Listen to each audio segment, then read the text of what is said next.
Study concept live class, ये मेरी 4th live class है जिसमें कि मैं आपको मध्य प्रदेश के राष्ट्रीय उद्यान national parks of Madhya Pradesh के बारे में पूरी जानकारी दूंगा। डिटेल में मैं आपको पूरा एक्सप्लेन करूंगा, तो आप सभी विद्यार्थी जुड़ जाएं। आज थोड़ा सा लेट हो गया इंटरनेट कनेक्शन के कारण, इंटरनेट कनेक्शन नहीं आ रहा था, 15 मिनट लेट हो गया हूँ मैं, तो उसके लिए मैं माफ़ी चाहता हूँ आपसे। कभी कभी ऐसा हो जाता है, तो सभी विद्यार्थी मेरी इस लाइव क्लास के साथ में जुड़ें। आज मैं नेशनल पार्क के बारे में आपको पूरा बताऊंगा। मध्य प्रदेश में नेशनल पार्क कहाँ कहाँ पर स्थित हैं और उन सभी नेशनल पार्क के बारे में डिटेल में जानकारी इसमें मिलेगी। तो जो भी नए विद्यार्थी हैं वो मेरी इस लाइव क्लास के साथ में जुड़ रहे हैं, तो उन सभी से मैं कहना चाहूँगा कि मेरे स्टडी कॉन्सेप्ट चैनल को सब्सक्राइब कर लें ऑल नोटिफिकेशंस के साथ में, जिससे कि लगातार जो भी मेरी लाइव क्लास या फिर वीडियो अपलोड होते हैं उनकी सभी की आपको नोटिफिकेशन मिलेंगे। So let start our class another 1 minute. अगले 1 मिनट में हम इसको स्टार्ट कर देंगे। मध्य प्रदेश में national park one of the important topic for MPPSC and Vyapam exams, so where you will get all the details about the national park. सबसे पहले जितने भी विद्यार्थी, जितने भी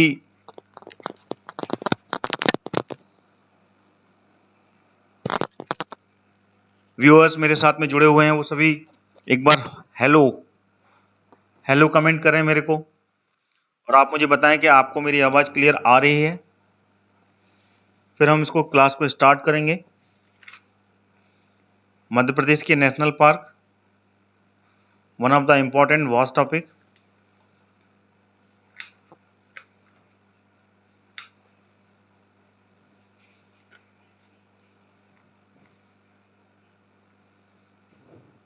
एक बेसिक जानकारी में शुरू कर देता हूँ क्लास शुरू होने से पहले। मध्य प्रदेश में जो नेशनल पार्क हैं वो टोटल कितने नेशनल पार्क हैं, बेसिक में शुरू कर रहा हूँ, उसके बाद में फिर इसका डिटेल में जाएंगे। तो बेसिक है, मध्य प्रदेश में टोटल कितने पार्क हैं? नेशनल पार्क वो हैं 11 national park situated in Madhya Pradesh. Got it? Hello viewers, आप सभी लोग एक बार हाय जरूर लिखें, हेलो हेलो कमेंट करें मेरे को, और आपको मेरी आवाज़ कैसी आ रही है थोड़ा सा मेरे को बताएं।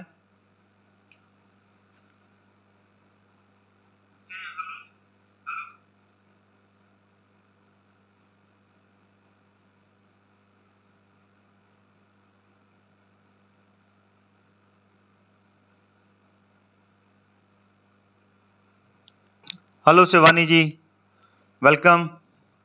आवाज़ क्लियर आ रही है आपको मेरी?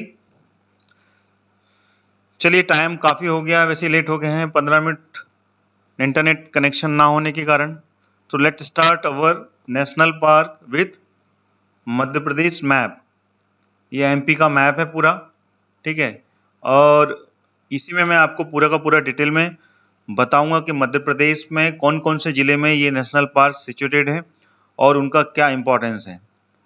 बायोस्पेस रिजर्व कहाँ पर है, टाइगर रिजर्व कौन कौन से नेशनल पार्क में बने हैं। थैंक यू शिवानी जी।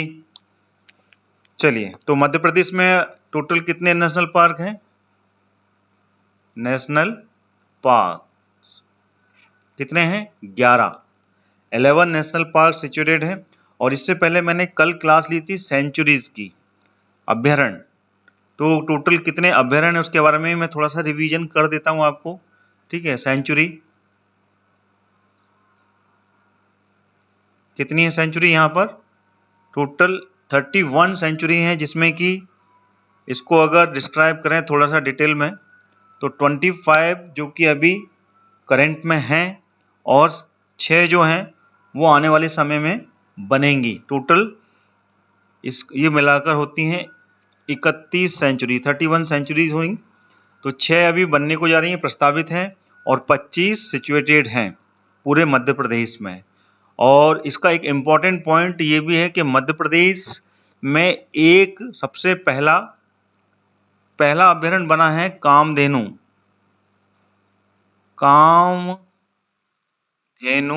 गो अभयारण्य।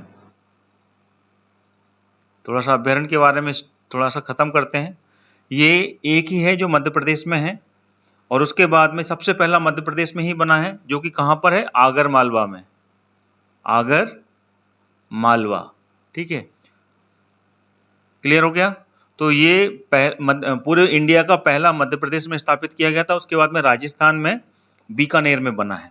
ठीक है, तो ये हो गई सेंचुरी की बात। अब चलते हैं नेशनल। छोटा सा मैंने ओवरव्यू दिया, और इसको आपको पूरा देखना है तो आप मेरी जो चैनल की प्लेलिस्ट है वहां से जाकर आप मध्य प्रदेश की सेंचुरीज के बारे में पूरी जानकारी ले सकते हैं। उसको मैंने कल पूरा का पूरा डिटेल में एक्सप्लेन किया था। जो भी विद्यार्थी नए जुड़ रहे हैं वो उनको मैं बताना चाह रहा हूँ कि उसको वहाँ से आप पूरा का पूरा मध्य प्रदेश के अभयारण्य के बारे में पूरा एक्सप्लेन किया है।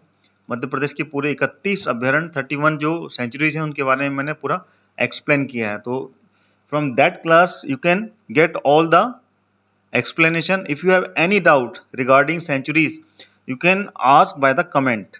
ठीक है ना, कमेंट से आप मेरे को पूछ सकते हैं। चलिए अब शुरू करते हैं अपन मध्य प्रदेश के नेशनल पार्क। तो मध्य प्रदेश में कुल कितने नेशनल पार्क हैं? 11 नेशनल पार्क हैं। ठीक है ना, क्लियर। अच्छा, ये 11 में से अब शुरू करते हैं नेशनल पार्क नंबर 1। ठीक है ना, इसको अलग कलर से मैं बताता हूं आपको। पहला जो नेशनल पार्क अपन लेते हैं बांधवगढ़। ठीक है ना, राष्ट्रीय उद्यान बोलते हैं हिंदी में, और अंग्रेजी में बोलते हैं बांधवगढ़ नेशनल पार्क। ठीक है, और ये कहाँ पर सिचुएटेड है? मानचित्र में देख लेते हैं अपन। मध्य प्रदेश का जो मैप है, बांधवगढ़ है उमरिया में। उमरिया जो कि शहडोल डिवीजन के अंदर आता है। शहडोल जिसके बाजू में लगा हुआ है, यहां पर स्थित है ये नेशनल पार्क। कौन सा? बांधवगढ़।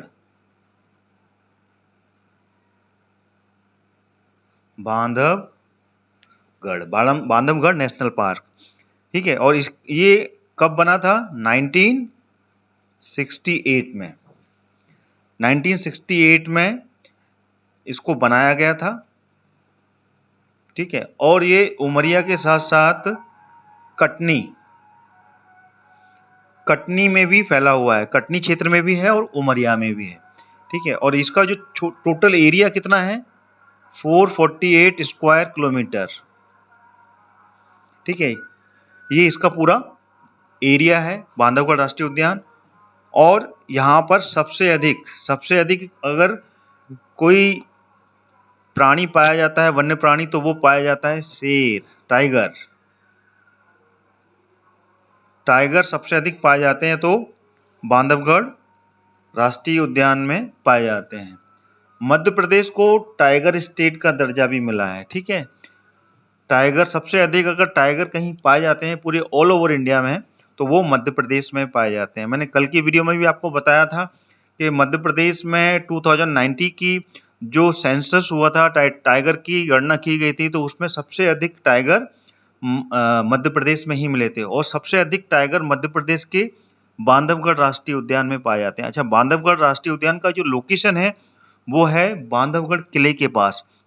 बांधवगढ़ किला है, ठीक है, बहुत ही पुराना है ये। इसको महाभारत काल का मानते हैं। जो बांधवगढ़ का किला है, फोर्ट जो है यहाँ पर, वो महाभारत जो काव्य जब लिखा गया, जब महाभारत हुई, उसी समय का है ये। और इतिहास में उसी के पास में। और ये बांधवगढ़ का जो किला है, ये 24 जो हिल्स हैं, 32 पहाड़ियां, उससे घिरा हुआ है। और बहुत ही ज्यादा घना जंगल है यहाँ पर, और बहुत ही उबड़ खाबड़ है। तो यहाँ पर ये जो वन्य प्राणी हैं बहुत ही ज्यादा सेफ माने जाते हैं। तो सबसे अधिक टाइगर अगर कहीं पाए जाते हैं तो वो बांधवगढ़ राष्ट्रीय उद्यान में ही पाए जाते हैं। अच्छा, सफेद जो व्हाइट टाइगर है वो भी यहीं पर मिला था, बांधवगढ़ राष्ट्रीय उद्यान में ही। व्हाइट टाइगर कब मिला था? 1951 में। 1951 में जिसका नाम था मोहन। मोहन नाम का जो व्हाइट टाइगर था वो रीवा रियासत के जो राजा थे उनको यहाँ पर मिला था। ठीक है, इसके एक सिंपल फैक्ट भी आपको याद रखना है। तो ये तो हो गया बांधवगढ़ राष्ट्रीय उद्यान के बारे में। अच्छा, इसके अलावा अन्य जो वन्य प्राणी हैं वो कौन कौन से हैं इसमें?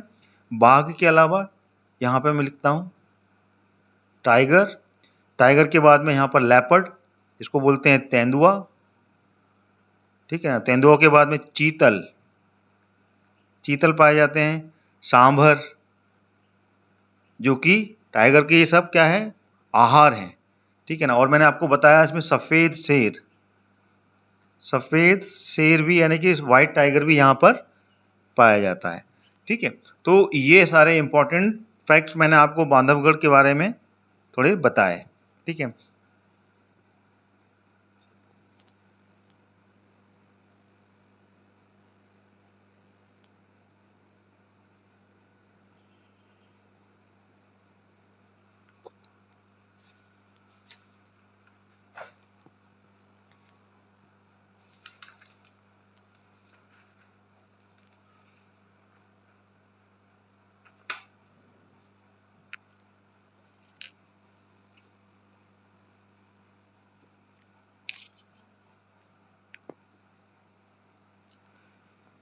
चलिए अब चलते हैं अगले राष्ट्रीय उद्यान के साथ में। अगला जो राष्ट्रीय उद्यान है वो कौन सा है, इसको थोड़ा सा इरेज कर लेते हैं। इसके बाद में मैं आपको बताऊंगा कि सभी राष्ट्रीय उद्यान का क्लासिफिकेशन, कि उनको बायोस्फीयर रिजर्व और टाइगर रिजर्व कब घोषित किया गया, इसके बारे में भी मैं आपको जानकारी दूंगा।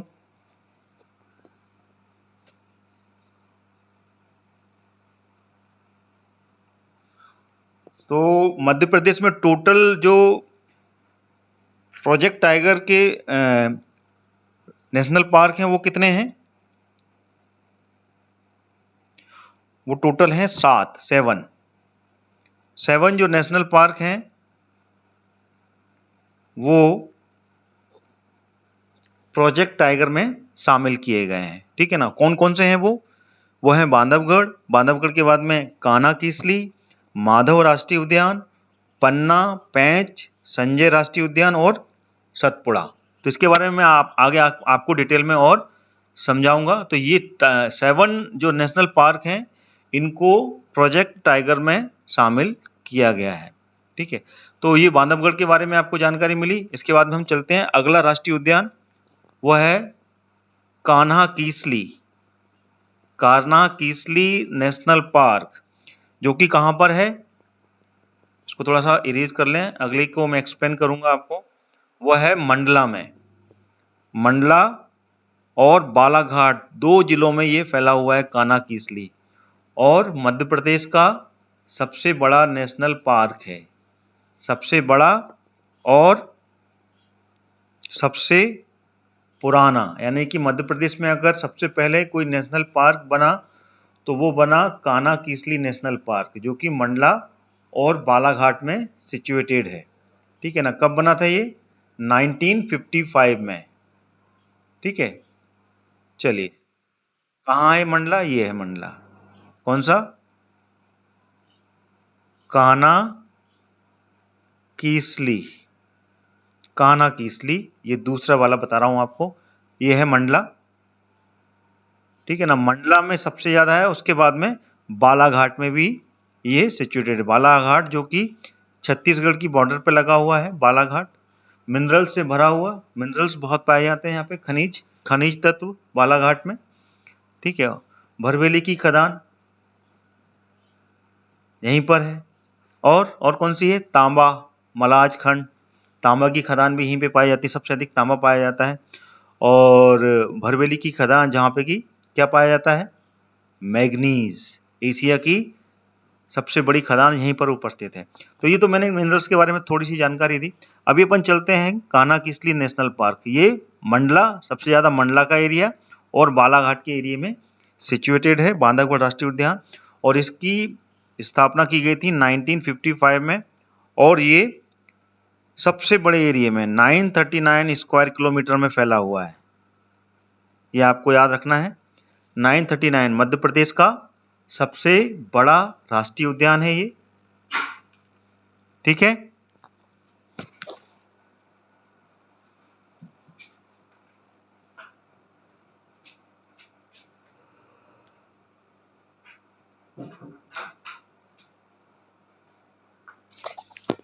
सॉरी थोड़ा सा टाइम लग गया। तो मध्य प्रदेश का सबसे बड़ा राष्ट्रीय उद्यान क्या है, कौन सा है? वो है कान्हा-किसली राष्ट्रीय उद्यान, और इसको भी प्रोजेक्ट टाइगर में शामिल किया गया है। और 1955 में इसकी स्थापना की गई थी। और मध्य प्रदेश में सबसे बड़ा राष्ट्रीय उद्यान 939 स्क्वायर किलोमीटर में ये फैला हुआ है। ठीक है, और ये मंडला और बालाघाट में सिचुएटेड है। और यहाँ पर भी टाइगर, ठीक है ना, टाइगर के अलावा इनका जो आहार है, जैसे कि टाइगर, इनके जो चीतल, सांभर, गौर, ठीक है ना, हिरन, बारहसिंगा, ये सब इसमें पाए जाते हैं। अच्छा, कान्हा-किसली में एक ब्रेडरी नाम का बारहसिंगा, ब्रेडरी प्रजाति जिसे बोलते हैं, ब्रेडरी, यहाँ पे लिखता हूं, ब्रेडरी प्रजाति का बारहसिंगा पाया जाता है। ठीक है, जिसको बोलते हैं, और वो कहाँ पे, कान्हा-किसली में पाया जाता है। और इसको एक मैस्कॉट दिया गया है, क्या? भूर सिंह।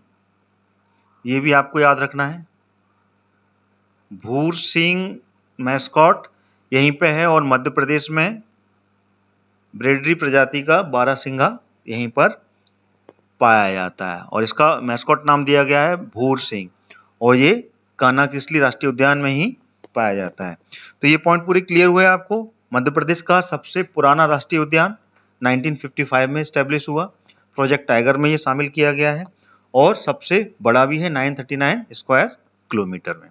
तो ये था दूसरा राष्ट्रीय उद्यान। अब चलते हैं अगले नेशनल पार्क पर। अगला जो नेशनल पार्क है इसको मैं इरेज करता हूं। अगला नेशनल पार्क है फॉसिल राष्ट्रीय उद्यान, जिसको बोलते हैं हिंदी में जीवाश्म। हिंदी में क्या बोलते हैं उसे? जीवाश्म राष्ट्रीय उद्यान। और ये कहां पर है? ये है डिंडोरी में। कहां पर सिचुएटेड है ये? डिंडोरी में सिचुएटेड है। और डिंडोरी जो कि मंडला से लगा हुआ है, ये है डिंडोरी।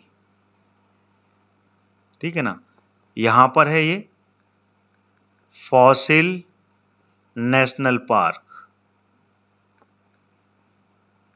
ठीक है, जिसको कि हिंदी में बोलते हैं जीवाश्म राष्ट्रीय उद्यान। ठीक है, तो ये यहां पर जो पेड़ पौधे हैं, जो कि हजारों साल पुराने, लाखों वर्ष पुराने के पेड़ पौधे के यहाँ पर पूरे जीवाश्म इस राष्ट्रीय उद्यान में मिले हैं। ठीक है, और इसकी स्थापना कब की गई थी? ये फॉसिल की, ये हुआ था 1968 में। 1968 में इसकी स्थापना की गई, और बहुत छोटे एरिया में 0.270 स्क्वायर किलोमीटर, यानी कि बहुत छोटे एरिया में ये राष्ट्रीय उद्यान मिला। और यहाँ पर राष्ट्रीय उद्यान में जीवाश्म प्राप्त हुए लाखों वर्ष पुराने पेड़ पौधों के। ये मध्य प्रदेश के डिंडोरी में स्थित है। ठीक है, वनस्पतियों के जीवाश्म यहां पर प्राप्त हुए थे। तो ये क्लियर हुआ आपको। फॉसिल राष्ट्रीय उद्यान जो कि मध्य प्रदेश के डिंडोरी में स्थित है, 1968 में ये स्टैब्लिश हुआ, और ये 0.27 स्क्वायर किलोमीटर में फैला हुआ है। ये तो हो गया फॉसिल। अब चलते हैं अगला राष्ट्रीय उद्यान के ऊपर। अगला जो नेशनल पार्क है वो है माधव राष्ट्रीय उद्यान। ठीक है, जो कि कहां पर है? शिवपुरी में। शिवपुरी में है Madhav national park. Madhav national park है, शिवपुरी में सिचुएटेड है। और ये 1958 में इसकी स्थापना की गई, और ये टोटल 375 स्क्वायर किलोमीटर में फैला हुआ है।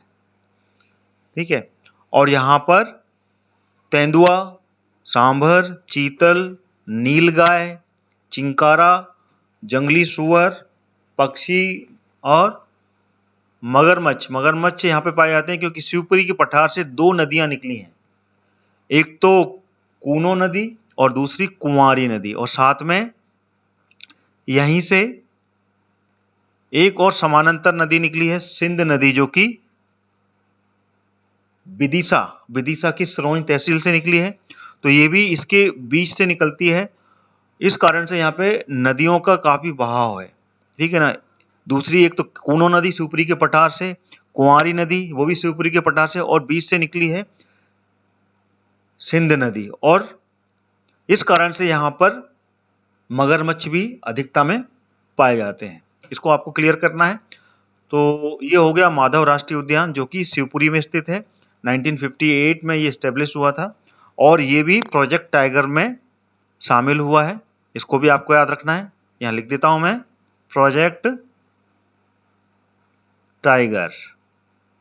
प्रोजेक्ट टाइगर में भी इसको शामिल किया गया है, ठीक है। इसका एस्टेब्लिश मैंने बता दिया कब हुआ था एस्टेब्लिश, 1958 में। 375 स्क्वायर किलोमीटर में ये फैला हुआ है। क्लियर हो गया। अब चलते हैं अगले नेशनल पार्क पर। अगले जो नेशनल पार्क है वो है पन्ना नेशनल पार्क। जिस तरीके से इसका नाम है पन्ना, उसी तरीके से ये सिचुएटेड है पन्ना जिले में, पन्ना डिस्ट्रिक्ट में। पन्ना नेशनल पार्क, ठीक है। और इसका जो एस्टेब्लिशमेंट ईयर है वो है 1981। 1981 में ये स्टैब्लिश हुआ था। और इसका जो टोटल एरिया है ये है 542 स्क्वायर किलोमीटर। 542 स्क्वायर किलोमीटर में ये सिचुएटेड है, ठीक है। और ये पन्ना, और पन्ना के साथ में उसका लगा हुआ क्षेत्र है छतरपुर। 2 जिला थोड़ा बहुत छतरपुर में भी सिचुएटेड है। तो पन्ना और छतरपुर, पन्ना और छतरपुर 2 जिलों में ये फैला हुआ है। कितना है ये? 542 स्क्वायर किलोमीटर में फैला हुआ है। यहाँ पे भी टाइगर, लेपर्ड, चीतल, सांभर, चिंकारा और भालू, ये सब वन्य प्राणी यहाँ पर पाए जाते हैं। आप सभी विद्यार्थी जो भी जुड़े हुए हैं उनसे मैं कहना चाहूँगा, मेरे वीडियो को अगर आप लाइक कर रहे हैं, पसंद कर रहे हैं, तो आप लाइक बटन जरूर दबाएं, साथ साथ प्रेस करते हुए चलें। और जो भी नए विद्यार्थी आए हैं उनको मैं कहना चाहूँगा कि मेरे इस चैनल को सब्सक्राइब कर लें। मैं लगातार मध्य प्रदेश के इस स्पेसिफिक टॉपिक पे लाइव क्लास ला रहा हूँ। रोज आ रही है, रेगुलर 11:15 से चालू हो जाती है, ठीक है। चलिए, अब हो गया ये पन्ना नेशनल पार्क के बारे में मैंने बताया। कब हुआ था ये एस्टेब्लिशमेंट, इसका रिवाइज कर लेते हैं। 1981 में ये एस्टेब्लिश हुआ था। 542 स्क्वायर किलोमीटर में फैला हुआ है, और ये पन्ना के साथ साथ छतरपुर 2 जिलों में ये सिचुएटेड है। अच्छा, ये पन्ना जो नेशनल पार्क है ये किस नदी पर सिचुएटेड है? कैन नदी, ठीक है ना। कैन नदी जो कि विंध्याचल की पहाड़ियों से निकली है। विंध्याचल की पहाड़ियों से निकलती हुई ये, दूसरे कलर से मैं इसको हाईलाइट करूंगा, ये कैन नदी, और ये यमुना नदी में जाके मिल जाती है, ठीक है ना। यमुना नदी की ये सहायक नदी है, और ये कैन नदी के पास में है पन्ना नेशनल पार्क, ठीक है। क्योंकि जानवरों को, वन्य प्राणियों को, जितनी भी यहाँ पे लाइफ है, सरवाइव करने के लिए पानी की आवश्यकता होती है। बिना पानी के जीवन नहीं है। इसलिए जहाँ पे भी जलाशय होंगे, कुंड होंगे, तालाब होंगे, नदियाँ होंगी, वहीं पर वन्य प्राणी भी पाए जाएंगे। तो नेशनल पार्क जो है वो यहीं पर स्थित है, ठीक है, कैन नदी के पास में। क्लियर होगा। अब चलते हैं अगले नेशनल के पार्क के पास में है, वो है अगला नेशनल पार्क कौन सा? पेंच। पेंच राष्ट्रीय उद्यान। जी कहाँ पर है? पेंच, सिवनी में, ठीक है ना। सिवनी, और सिवनी के साथ में छिंदवाड़ा। छिंदवाड़ा और सिवनी में फैला हुआ है।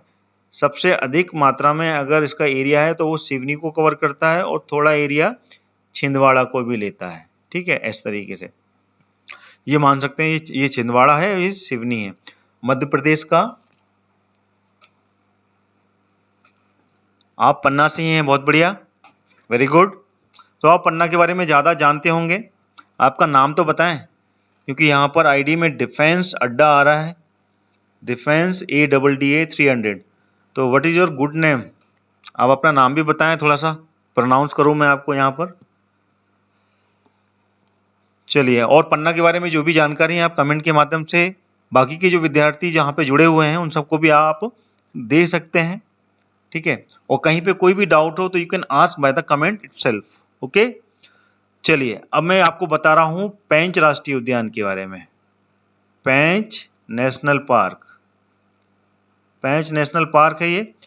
और पेंच नेशनल पार्क राकेश कुशवाहा जी, चलिए कुशवाहा, बहुत ही बढ़िया, हमारे ही ब्रदर हैं आप, हम भी कुशवाहा ही हैं, ठीक है। मेरा नाम हरदयाल सिंह कुशवाहा है। चलिए कुशवाहा जी, बहुत अच्छा लगा आपका, आप पन्ना से हैं। पेंच नेशनल पार्क है ये, और पेंच नेशनल पार्क में ही रुडयार्ड किपलिंग जिन्होंने की द जंगल बुक, जो बुक लिखी थी जंगल बुक के राइटर जो है रुडयार्ड किपलिंग, वो यहीं से प्रभावित होकर लिखी थी, ठीक है। इसको मैं अलग कलर से आपको डिफाइन करूं। द जंगल बुक के जो राइटर हैं रुडयार्ड किपलिंग, वो पेंच नेशनल पार्क से ही संबंधित हैं, और पेंच नेशनल पार्क में रहकर ही उन्होंने जितनी भी जो इसकी सीनरीज हैं द जंगल बुक की, वो पेंच नेशनल पार्क से ही ली गई हैं, ठीक है ना। और उसके जो राइटर हैं रुडयार्ड किपलिंग, उन्होंने इसको पेंच नेशनल पार्क से प्रभावित होकर ही लिखा है। और पेंच नेशनल पार्क की स्थापना कब हुई थी? 1983 में। और ये टोटल 292 स्क्वायर किलोमीटर में फैला हुआ है। कितने में? 292 स्क्वायर किलोमीटर में फैला हुआ है। और ये भी टाइगर रिजर्व में आता है, ठीक है ना, इसको टाइगर रिजर्व घोषित किया हुआ है, ठीक है। और यहाँ पर जो वन्य प्राणी है वो कौन कौन से पाए जाते हैं? टाइगर है ये स्पेशल, क्योंकि टाइगर रिजर्व इसको घोषित किया गया है। साथ में इसमें तेंदुआ, चीतल, सांभर, जो कि एक नॉर्मल सभी नेशनल पार्क में पाए जाते हैं, ठीक है। और हिरन भी यहाँ पर पाए जाते हैं। अच्छा, जो ये नेशनल पार्क है पेंच राष्ट्रीय उद्यान, ये पेंच नदी, ठीक है ना, सिवनी में एक पेंच नदी निकली हुई है। अलग कलर से मैं डिफाइन करता हूं इसको, ये लीजिए, अलग दूसरा कलर लेता हूं इसके लिए। पेंच नदी जो निकली हुई है, पेंच नदी, उसके पास में ये स्थित है, ठीक है। तो पेंच नदी इसके बाजू में है। साथ ही साथ सिवनी से दूसरी नदी भी निकली है, वो है वैनगंगा नदी, जो कि वर्धा नदी जो कि बैतूल से निकली है। ये दोनों नदी मध्य प्रदेश के बाद में महाराष्ट्र में दक्षिण की ओर प्रवेश करती हैं, ठीक है ना। वैनगंगा नदी ये भी सिवनी से निकली है। तो दोनों नदी पेंच राष्ट्रीय उद्यान से ही होकर गुजरी हैं। तो पेंच राष्ट्रीय उद्यान सबसे अधिक पेंच नदी के आसपास फैला हुआ है, और उसके बाद में वैनगंगा नदी भी है। तो ये दोनों नदी जो है, वर्धा नदी जो कि बैतूल की वर्धन शिखर से है, ये दोनों यहाँ मिलती है, वहां पे उसको बोलते हैं प्राणहिता संगम बोलते हैं। तो ये अलग से फैक्ट मैंने आपको इसके साथ में जोड़ा, क्योंकि यहाँ पर आपने सिवनी के बारे में चर्चा हुई, तो मैंने थोड़ा सा इसको भी आपको बताया। तो अभी तो अपन राष्ट्रीय उद्यान के बारे में पढ़ रहे हैं। तो पेंच राष्ट्रीय उद्यान जो कि 1983 में स्टेब्लिश हुआ था, 242 स्क्वायर किलोमीटर में ये फैला हुआ है। पेंच नदी के पास में है। द जंगल बुक जो कि रुडयार्ड किपलिंग ने लिखी थी, वो पेंच राष्ट्रीय उद्यान में रहकर और वहाँ की जितनी सीनरी है उनसे प्रभावित होकर पूरी की पूरी घटनाएं वहीं की ही बताई गई हैं, ठीक है। तो ये इंपॉर्टेंट फैक्ट्स मैंने बताया। और यहीं पर वैनगंगा नदी में सबसे पहला मिट्टी का बांध बनाया गया था, ठीक है ना। मिट्टी का बांध जो सबसे ज्यादा इंपॉर्टेंट है, यहाँ पे एग्जाम में पूछा जाता है, तो ये आपको याद होना चाहिए, ठीक है। अब मैंने आपको इसके बारे में बता दिया। अब चलते हैं अगले राष्ट्रीय उद्यान के बारे में। इसको थोड़ा सा साफ कर लेते हैं, काफी कुछ भर गया है यहाँ पर। उसके बाद में अगला नेशनल पार्क है संजय नेशनल पार्क, या फिर संजय डुबरी भी बोलते हैं उसे, संजय डुबरी नेशनल पार्क, जो कहाँ पर है? सीधी में है। सीधी में डुबरी राष्ट्रीय उद्यान भी है, और उसी में से थोड़ा सा हिस्सा, क्योंकि नेशनल पार्क और सेंचुरी में यही डिफरेंस होता है।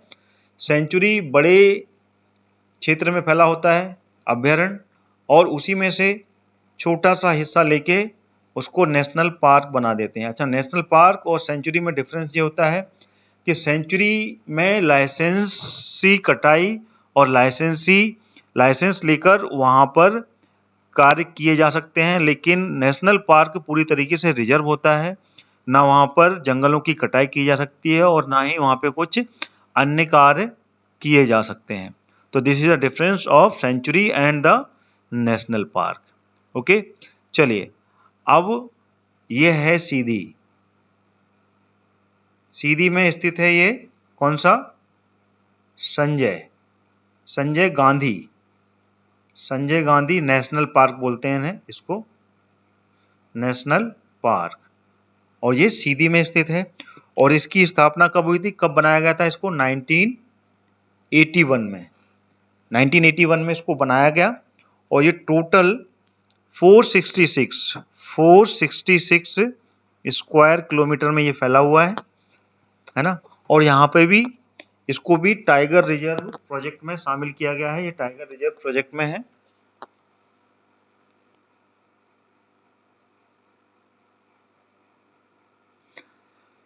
जी राकेश जी, अजयगढ़ का किला जिसको कि अजय पाल ने बनवाया था और श्री अमन महल शरद समैया मेला भी लगता है और जुगल किशोर का मंदिर और बदाऊ जी का मंदिर भी है। जी हाँ, पन्ना में ना, जी बिल्कुल सही बोल रहे हैं आप। पन्ना में जो अजयगढ़ है, अजयगढ़ जो अजय पाल जी ने बनवाया था। और अजय पाल किस वंश के थे ये भी आप बताएं? ये थे चंदेल वंश के। चंदेल वंश के थे। चंदेल डायनेस्टी ने यहाँ पे राज किया है, ठीक है ना। चंदेल डायनेस्टी का जो पूरा का पूरा एरिया था वो विंध्य क्षेत्र था। और विंध्य क्षेत्र में इसको मैं आप बोल रहे हैं तो मैं आपको बता दूं, ठीक है ना। छतरपुर, पन्ना, सतना, ये पूरा का पूरा क्षेत्र चंदेल डायनेस्टी का था। और चंदेल डायनेस्टी 950 से लेके 1400 तक यहाँ पर चंदेल डायनेस्टी ने राज किया था, ठीक है। चलिए आप आगे बढ़ते हैं। आप बिल्कुल सही बता रहे हैं। इसके बारे में मैंने पूरा एक्सप्लेन किया है मध्य प्रदेश के इतिहास में। आप मध्य प्रदेश की हिस्ट्री के वीडियोज भी देख सकते हैं जितने भी विद्यार्थी हैं। तो उसके बारे में भी स्पेसिफिक अपन लाइव क्लास फिर से लेंगे, ठीक है।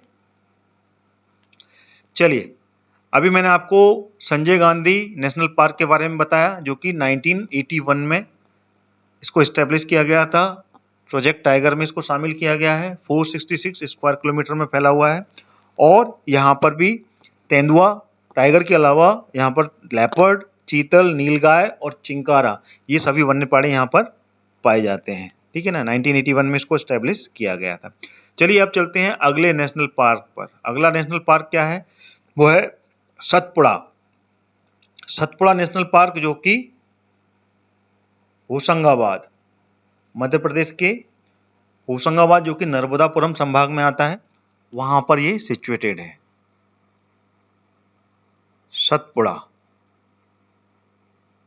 नेशनल पार्क, ठीक है। और इसको भी प्रोजेक्ट टाइगर में शामिल किया गया है। प्रोजेक्ट टाइगर में शामिल है। और ये कब बना था? 1983 में इसको एस्टेब्लिश किया गया। और टोटल इसका जो एरिया है वो है 528 स्क्वायर किलोमीटर के आसपास, ठीक है। और यहाँ पर भी टाइगर के अलावा लेपर्ड, चीतल, गौर, सांभर, भालू, ये सभी जानवर इसमें पाए जाते हैं, ठीक है।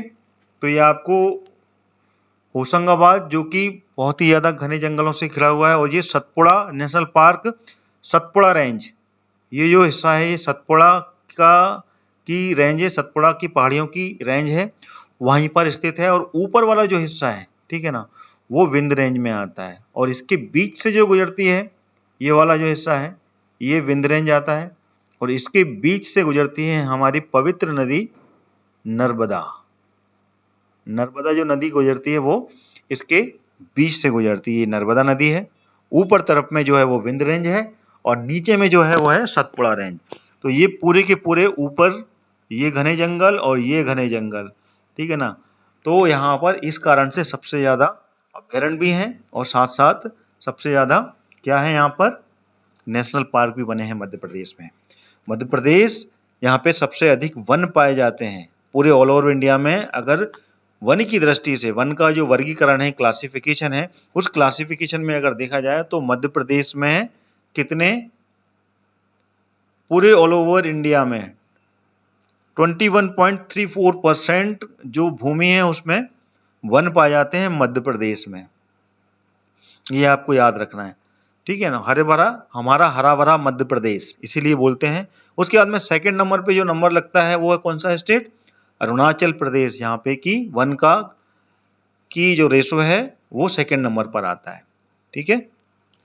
तो ये मैंने आपको बताया सतपुड़ा के बारे में। रिवीजन कर लेते हैं। सतपुड़ा नेशनल पार्क 1983 में बना था। प्रोजेक्ट टाइगर में इसको शामिल किया गया है। 528 स्क्वायर किलोमीटर में ये फैला हुआ है। होशंगाबाद जिले में है, जो कि नर्मदापुरम संभाग के अंतर्गत आता है, ठीक है। इसमें कोई डाउट? टाइगर में इसको शामिल किया गया है। 528 स्क्वायर किलोमीटर में ये फैला हुआ है। होशंगाबाद जिले में है, जो कि नर्मदापुरम संभाग के अंतर्गत आता है, ठीक है। इसमें कोई डाउट?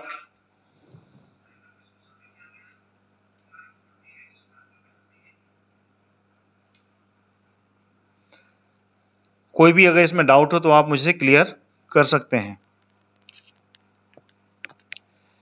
चलिए अब चलते हैं अगला नेशनल पार्क। आपको मैंने टोटल अभी तक 8 नेशनल पार्क के बारे में जानकारी दे दी। मध्य प्रदेश में टोटल 11 नेशनल पार्क हैं। तो अब चलते हैं 9वां नेशनल पार्क, जो कि है भोपाल, मध्य प्रदेश की राजधानी भोपाल में। इसको थोड़ा साफ कर लेते हैं, काफी कुछ यहाँ पर कवर हो चुका है बोर्ड में, ठीक है।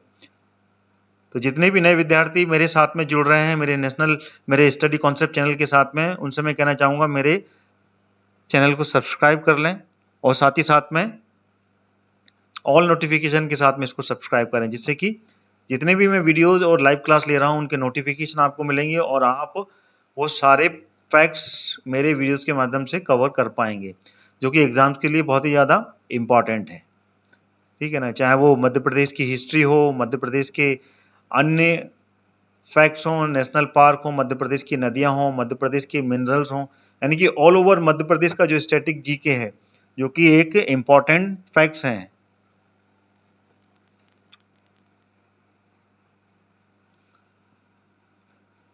पांडव फॉल्स बिल्कुल सही है। पांडव फॉल्स भी यहाँ पे ही है। रेप्टाइल पार्क भी है यहाँ पे, ठीक है ना। कैन है जो है, कैन नदी यहाँ से गुजरी है और कैन नदी में ही यहाँ पर घड़ियालों का संरक्षण भी किया जाता है। राकेश जी बिल्कुल सही बोल रहे हैं आप। घड़ियालों का संरक्षण इसी ही कैन अभ्यारण्य में किया जाता है और रेप्टाइल पार्क भी यहाँ पर स्थित है। आप बिल्कुल सही बता रहे हैं।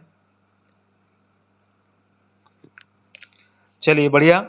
अब चलते हैं 9th नंबर का है वन विहार। वन विहार जो कि कहाँ पे है? ये भोपाल। इसका नाम अलग ही दिया गया है। मध्य प्रदेश की राजधानी भोपाल में है ये, और ये बहुत छोटे क्षेत्र में फैला हुआ है, ज़्यादा बड़ा नहीं है। सबसे छोटा ये नेशनल पार्क के मामले में देखा जाए तो ये थर्ड नंबर पर आता है, ठीक है। थर्ड नंबर पे आता है। सबसे छोटा जो नेशनल पार्क है वो है फॉसिल, ठीक है ना, जीवाश्म राष्ट्रीय उद्यान, जो कि कहाँ पर है? डिंडोरी में है, ठीक है ना। उसके बाद में सेकंड नंबर पे जो आता है वो डायनासोर आता है। उसके बारे में भी बताऊंगा। डायनासोर राष्ट्रीय उद्यान जो कि धार में है, पूरी स्पेसिफिकेशन दूंगा। और तीसरे नंबर पे आता है ये वन विहार, जो कि कितने स्क्वायर किलोमीटर में फैला हुआ है? 4.482 स्क्वायर किलोमीटर में ये फैला हुआ है। अलग कलर से थोड़ा सा बताऊं, थोड़ा सा डीप कलर में क्लियर होगा। 4.482 स्क्वायर किलोमीटर में ये फैला हुआ है। और इसका एस्टेब्लिशमेंट ईयर कब है? 1979। 1979 में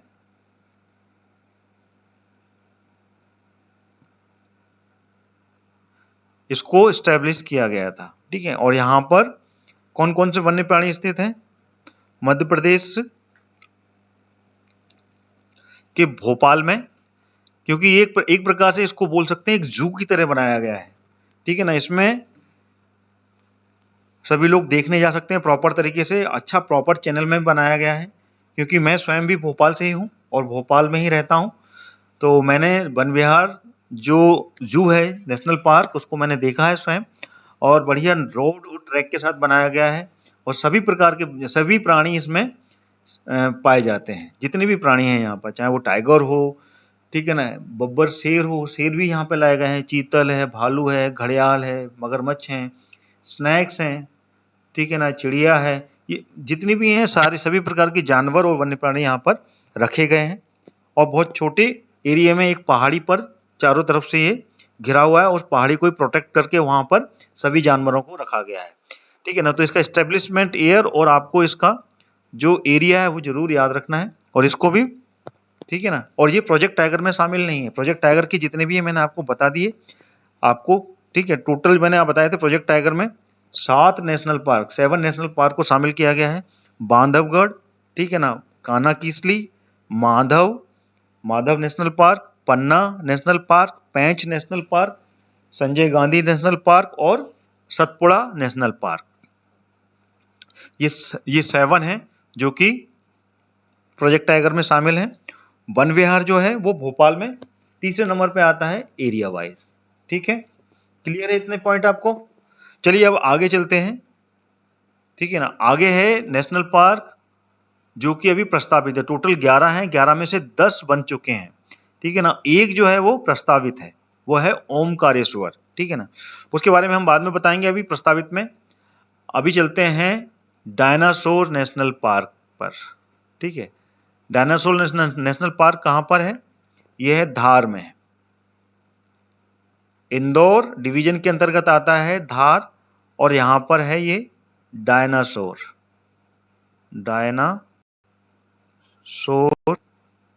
नेशनल पार्क। ठीक है, और ये मध्य प्रदेश का सेकेंड सबसे छोटा नेशनल पार्क है, क्योंकि यहाँ पे डायनासोर जो जीव है जो करोड़ों वर्ष पूर्व इस पूरी भूमि पर राज करते थे, उनके जीवाश्म यहाँ पर मिले, उनके अंडे, उनके जो एग्स हैं, अंडे, उनको उनकी प्राप्ति यहाँ पर हुई है धार में। और ये टोटल 0.89 स्क्वायर किलोमीटर में फैला हुआ है। और इसका इस्टेब्लिशमेंट जो ईयर है ये है सबसे नया है 2010 में, यानी कि 10 साल पहले ही इसको ये खोज निकाले थे डायनासोर के अंडे, और तब इसको एक रिजर्व क्षेत्र बनाया और इसको राष्ट्रीय उद्यान नेशनल पार्क इसको घोषित किया गया 2010 में। 0.897 स्क्वायर किलोमीटर में ये रिजर्व है पूरा, और इसका नाम है डायनासोर नेशनल पार्क। डायनासोर के अंडे यहाँ पर प्राप्त हुए हैं जो कि करोड़ों वर्ष पूर्व यहाँ पर पृथ्वी पर रहते थे। ठीक है, क्लियर हो गया? अगला जो प्रस्तावित नेशनल पार्क है वो है ओमकारेश्वर। ओमकारेश्वर नेशनल पार्क जो कि खंडवा में प्रस्तावित है। ठीक है ना, इसको अलग कलर से मैं डिफाइन करूंगा। खंडवा, जिसको बोलते हैं पूर्वी निमाड़। ठीक है, ये पूर्वी निमाड़ है, और ये है पश्चिमी निमाड़, खरगोन और बड़वानी, ये पश्चिमी निमाड़ में आते हैं। क्लियर है? तो यहां पर है ओमकारेश्वर, ओमकारेश्वर। ठीक है ना, ये प्रस्तावित है, ये अभी बना नहीं है, और ये 2004 से प्रस्तावित है। ठीक है, और ये खंडवा में है, और टोटल इसका जो एरिया इसमें लेने की घोषणा की है 293 स्क्वायर किलोमीटर की इसमें एरिया कवर होगा। ठीक है, तो ये सारे पॉइंट्स आपको क्लियर हुए। तो ये टोटल कितने? 11 नेशनल पार्क के बारे में आपको पूरी जानकारी मैंने दी। इसके अलावा और भी कोई फैक्ट्स हैं जो कि इसमें छूट रहे हैं तो आप मुझसे कमेंट के माध्यम से पूछ सकते हैं। सारे नेशनल पार्क बता दिए। इससे पहले जो क्लास ली थी उसमें मैंने पूरे की पूरे जो सेंचुरीज हैं एमपी की, टोटल 25 सेंचुरी और प्लस 6 जिसको कि आने वाले समय में लेके आएंगे, इसमें जो प्रस्तावित हैं उसके बारे में मैंने आपको जानकारी इसमें दी थी, जो कि कल मैंने इसका पूरी लाइव क्लास ली थी। तो उसको भी आप प्लेलिस्ट से जाके देख सकते हैं, वो भी वहां पर पड़ी हुई है, तो उससे आप पूरा आपको जानकारी मिलेगी मध्य प्रदेश की जितनी भी सेंचुरीज हैं, और ये मध्य प्रदेश के नेशनल पार्क। ठीक है, इसके अलावा और कोई पॉइंट्स हैं जो कि आप मुझसे पूछना चाहते हैं तो आप कमेंट के माध्यम से पूछ सकते हैं। संजय गांधी के बारे में मैंने आपको बता दिया। संजय गांधी जो राष्ट्रीय उद्यान है उसका पुराना जो नाम था वो था डुबरी, डुबरी राष्ट्रीय उद्यान था, उसके बाद में इसका नाम बदलकर संजय गांधी राष्ट्रीय उद्यान रखा गया। ठीक है, राकेश जी ने आपको बता दिया है पन्ना में जो नेशनल पार्क है, पन्ना नेशनल पार्क, उसमें रेप्टाइल पार्क भी बनाया गया है, जो कि प्रदेश का एक ही रेप्टाइल पार्क है जो कि पन्ना नेशनल पार्क में स्थित है। ठीक है, और भी पॉइंट बांधवगढ़ राष्ट्रीय उद्यान के बारे में आपको बताता हूं। बांधवगढ़ राष्ट्रीय उद्यान में जो टाइगर्स की डेंसिटी है वो है 8 किलोमीटर पर टाइगर, यानी कि वहां का जो एरिया है टोटल, क्योंकि जो बांधवगढ़ राष्ट्रीय उद्यान है वो 448 स्क्वायर किलोमीटर में फैला हुआ है, और उसमें 8 पर स्क्वायर किलोमीटर में एक टाइगर की इसमें डेंसिटी है। सबसे अधिक अगर टाइगर कहीं पाए जाते हैं तो वो बांधवगढ़ राष्ट्रीय उद्यान में ही पाए जाते हैं। ठीक है, और सेंसस जो गणना हुई थी टाइगर्स की, उसमें मध्य प्रदेश 2019 में सबसे पहला टाइगर स्टेट घोषित किया गया, और उससे पहले भी ये टाइगर स्टेट की दर्जा प्राप्त कर चुका है। ठीक है,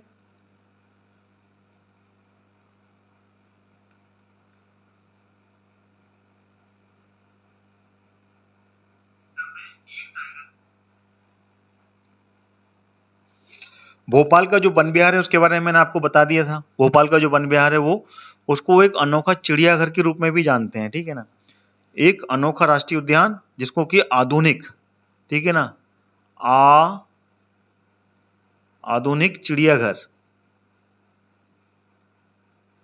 आधुनिक चिड़ियाघर के नाम से भी जाना जाता है। आधुनिक चिड़ियाघर के नाम से भी इसको जानते हैं। तो ऐसा भी कोई ऑप्शन आपके सामने आया है तो आप बिल्कुल लगाइएगा आधुनिक चिड़ियाघर के नाम से मध्य प्रदेश का कौन सा राष्ट्रीय उद्यान है, तो वो है वन विहार। मध्य प्रदेश में भोपाल में स्थित वन विहार जो है वो आधुनिक चिड़ियाघर के नाम से जाना जाता है। ठीक है,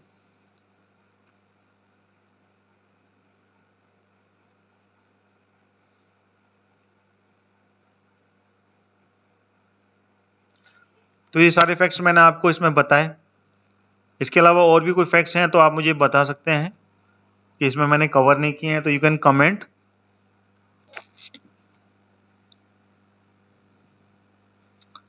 तो इस क्लास को अपन यही वाइंड अप करते हैं। अगली क्लास लेके फिर आपके साथ में मैं आऊंगा, और अगली जो क्लास होगी वो होगी,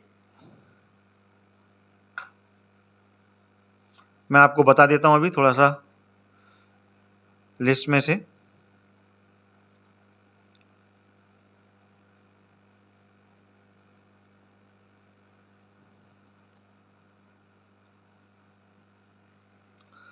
अगली जो लाइव क्लास होगी वो मध्य प्रदेश के मिनरल्स पर होगी।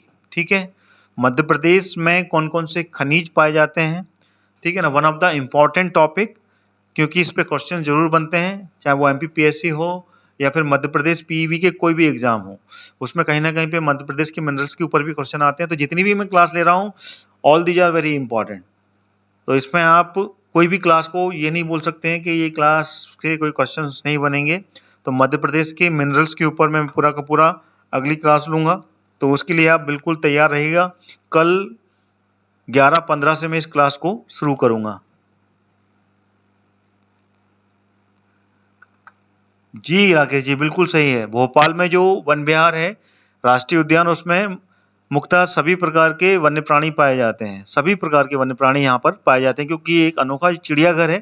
तो चिड़ियाघर अगर कहीं होता है तो वहाँ पे सभी प्रकार के वन्य प्राणियों को रखा जाता है, जिससे कि वहाँ पे जितने भी विजिटर्स हैं वो सभी वन्य प्राणियों को वहाँ पर देखने आ सकें। और बहुत ही अच्छे से बनाया गया है, प्रोटेक्टिव मोड में बनाया गया है, तो किसी को कहीं पे भी वहाँ पे प्रॉब्लम नहीं होती इसको देखने में। ठीक है ना, और ये बड़े तालाब के चारों तरफ में बड़ा तालाब, जो कि बिग सिटी की बिग लेक जिसे बोलते हैं, जिसको एक राजा भोज ने बनवाया था। ठीक है, 10वीं शताब्दी में बनवाया, 11वीं शताब्दी में उसको बनवाया था भोपाल में। उसके चारों तरफ, उसके ऊपर में जो है हिल है श्यामला हिल्स, वहां पर ये सिचुएटेड है वन विहार राष्ट्रीय उद्यान। ठीक है, मध्य प्रदेश के मंत्रिमंडल भी करवाएं। जी बिल्कुल, मध्य प्रदेश के मंत्रिमंडल के बारे में भी हम आपको अलग से एक लाइव क्लास ले लेंगे। अच्छा सजेशन है आपका, उसको भी हम इसमें क्लियर कराएंगे। और इससे पहले कमलनाथ का जो मंत्रिमंडल था उसके बारे में मैंने ऑलरेडी एक वीडियो बना के पहले से रखा था, लेकिन किस्मत कैसी थी कांग्रेस की कि वो सरकार गिर गई। अभी जो शिवराज सिंह सरकार नई बनी है और अभी पूरे की पूरे बहुमत के साथ आ गई है, बिल्कुल हम आपके सजेशन को एक्सेप्ट करते हैं। उस मंत्रिमंडल के ऊपर भी पूरा का पूरा एक लाइव क्लास लेंगे और उसको भी आपको पूरा का पूरा डेमोस्ट्रेट करेंगे। ठीक है, तो अगली जो क्लास है वो है मध्य प्रदेश के खनिज के ऊपर। तो मध्य प्रदेश के जितने भी मिनरल्स हैं तो उसके ऊपर भी मैं पूरा का पूरा कल आपको डेमोस्ट्रेट करूंगा। इंपॉर्टेंट कौन कौन से मिनरल्स हैं उसके बारे में जानकारी दूंगा। मध्य प्रदेश में सबसे अधिक कौन सा मिनरल्स पाया जाता है और मध्य प्रदेश किस मिनरल्स में सबसे पहला नंबर का स्थान रखता है उसके बारे में भी जानकारी मिलेगी। तो चलिए इस क्लास को यहीं वाइंड अप कर